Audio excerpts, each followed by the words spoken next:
ছোটদের জন্য গল্প পাঠ কচ্ছপ ও খরগোশ। এক ছিল বন। সেই বনে ছিল অনেক পশু পাখি, বাঘ, হরিণ, ভালুক, খরগোশ, কচ্ছপ আর ছিল কাক। একদিন ওই বনে দৌড় খেলার আয়োজন হলো। তবে সে খেলা খেলতে অনেকেই রাজি হলো না। শুধু কচ্ছপ ও খরগোশ রাজি হলো। খরগোশ ও কচ্ছপ দুজনই দৌড় দেওয়ার জন্য প্রস্তুত হলো। খেলা শুরু করার জন্য ভালুকও তৈরি ছিল। ভালুক পিস্তলে ঠাস করে গুলি ছুড়তেই দৌড় শুরু হলো। খরগোশ খুব ভালো দৌড়াতে পারে, কিন্তু কচ্ছপ আস্তে আস্তে দৌড়ায়। তাই খরগোশ কচ্ছপকে একদম পাত্তা দিল না। খরগোশ খুব অল্প সময়ে অনেক দূর চলে গেল। সে পিছনে তাকিয়ে দেখল কচ্ছপটি তার থেকে অনেক পিছনে। সে আরো কিছুক্ষণ দৌড়ালো। খরগোশ দৌড়াতে দৌড়াতে এক সময় পিছনে ফিরে দেখল কচ্ছপকে একেবারেই দেখা যায় না। খরগোশ ভাবল, কচ্ছপ তো অনেক দূরে, এই ফাঁকে আমি একটু জিরিয়ে নিই।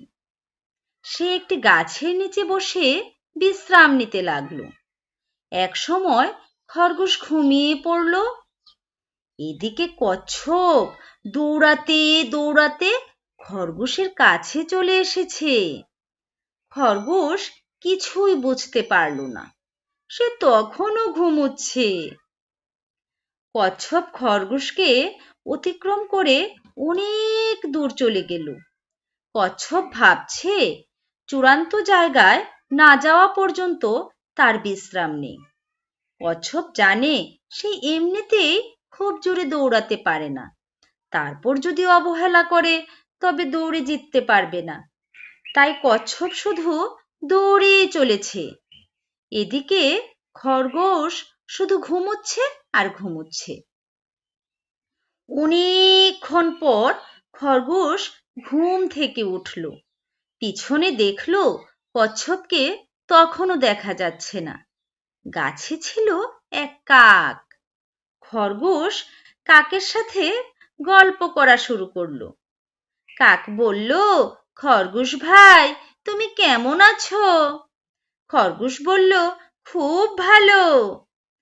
খরগোশ কচ্ছপের সঙ্গে তার দৌড় খেলার কথা কাককে বলল। আরো বলল, কচ্ছপ এখনো কত দূরে, তাই তোমার সাথে একটু গল্প করে নিচ্ছি। এ কথা শুনে কাক বলল, তুমি কত বোকা!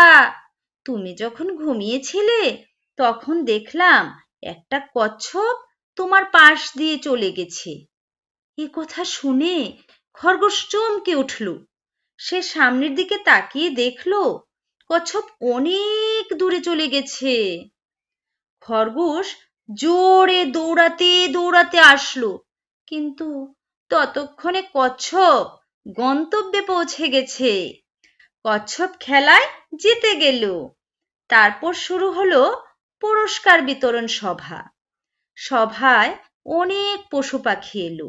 ময়না, টিয়া, দোয়েল, কচ্ছপ, খরগোশ, শেয়াল, হরিণ, বাঘ, ভালুক, সিংহ, কাক, ময়ূর ও আরো অনেকে। ময়ূর কচ্ছপের গলায় মেডেল ঝুলিয়ে দিল। সবাই কচ্ছপের উদ্দেশ্যে হাততালি দিল। আর কচ্ছপের পুরস্কার নেওয়া দেখে বেচারা খরগোশ মনে মনে খুব কষ্ট পেল। সে মনে মনে ভাবল আর কখনো কোনো কাজে অবহেলা করবে না।